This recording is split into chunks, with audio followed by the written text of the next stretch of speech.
Baik, kita lihat di sini masuk lebih dalam tentang bagaimana masuk Islamnya Utsman bin Affan radhiyallahu anhu. Utsman bin Affan memiliki seorang tante yang terkenal dan akhirnya tantenya ini juga sempat masuk Islam, bernama Suda binti Quraiz radhiyallahu anha.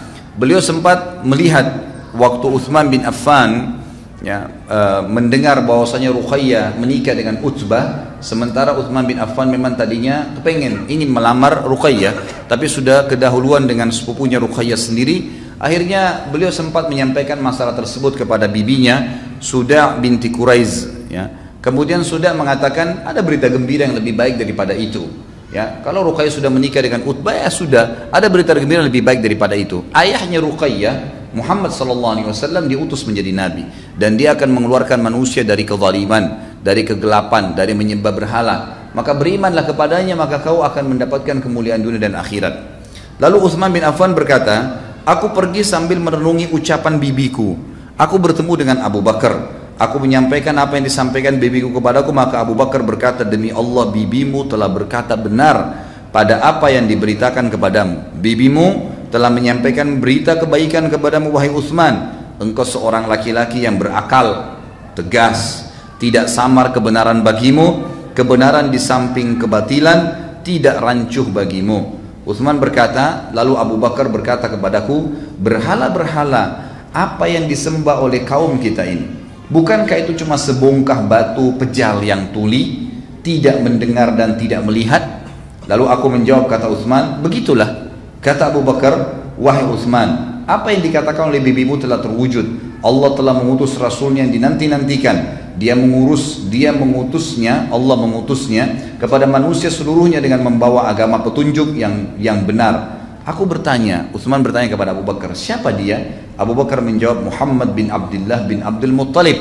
Lalu aku berkata kepada Abu Bakar, As-Sadiqul Amin, apakah yang kamu maksud adalah orang yang mendapatkan julukan yang jujur dan terpercaya? Karena Nabi SAW punya julukan ini di Mekah. Abu Bakar menjawab, benar, dialah orangnya. Aku berkata kepada Abu Bakar, maukah engkau menemaniku menghadapnya? Abu Bakar menjawab, iya. Utsman berkata, lalu kami pergi menemui Nabi SAW. Ketika melihatku, beliau langsung bersabda, wahai Utsman, jawablah seruhan Allah. Sesungguhnya aku adalah utusan Allah kepada kalian secara khusus dan kepada seluruh manusia secara umum. Maka Utsman berkata radhiyallahu anhu, demi Allah, begitu melihat Nabi SAW dan mendengar kata-katanya, aku langsung merasa tentram kepadanya. Aku pun membenarkan risalahnya. Kemudian aku bersaksi bahwasanya tidak ada ilah yang berhak diibadai dengan benar selain Allah, dan bahwasanya Muhammad adalah hamba dan utusannya. Maka karena terjadi tadi seperti saya katakan perseteruan antara Nabi SAW.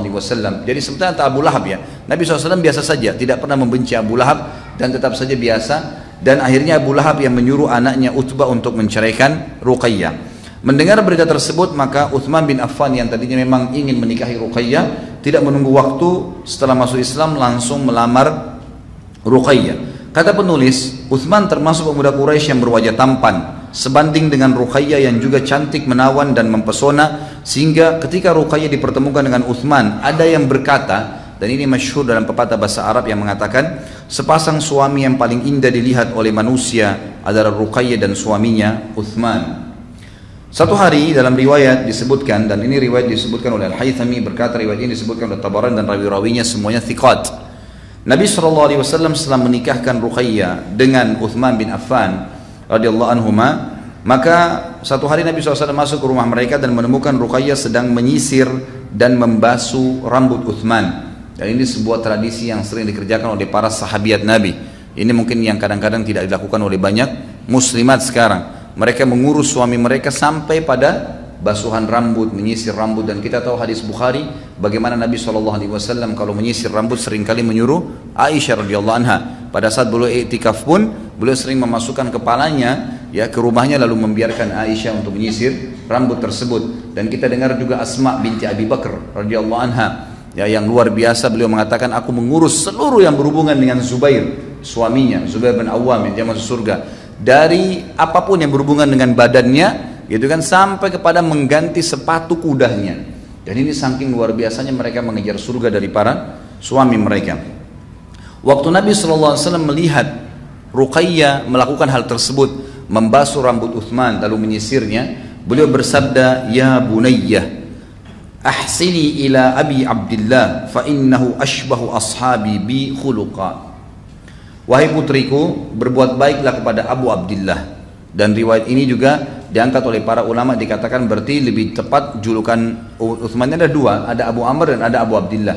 Tapi Nabi SAW memanggilnya dengan Abu Abdullah. Dan Abdullah ini sebenarnya adalah anak ya dari Utsman yang kedua. Tapi Nabi SAW memanggilnya dengan Abu Abdullah. Wahai putriku, berbuat baiklah, selalulah melayani Abu Abdullah dengan baik. Karena dia adalah sahabatku yang paling mirip akhlaknya dengan aku. Paling mirip akhlaknya dengan aku. Berarti di sini jaminan dari Nabi SAW menunjukkan akhlaknya Utsman bin Affan seperti Nabi SAW. Di antara perilaku setelah menikah dengan Ruqayyah yang dilakukan oleh Utsman bin Affan radhiyallahu anhu adalah beliau banyak membantu Nabi SAW dengan harta yang dimiliki, karena beliau adalah seorang pengusaha. Dan perlu kita tahu, dulu di Mekah itu ada semacam komplek perumahan, ya, di sekitar situ memang rata-rata pesaudagar Mekah yang tinggal. Di situ ada Khadijah, kemudian ada Abu Bakar, ada Utsman, kemudian ada juga Abdurrahman bin Auf. Jadi mereka berdekatan rumahnya semua. Dan kita sudah tahu juga pada saat saya membahas Abu Bakar, bagaimana Abu Bakar mengenal Nabi SAW justru setelah Nabi SAW menikah dengan Khadijah dan tinggal berdekatan rumahnya dengan Abu Bakar. Begitu pula dengan Utsman bin Affan yang akhirnya mudah dijangkau oleh Abu Bakar karena tetangganya, dan diajak akhirnya beriman kepada Nabi SAW.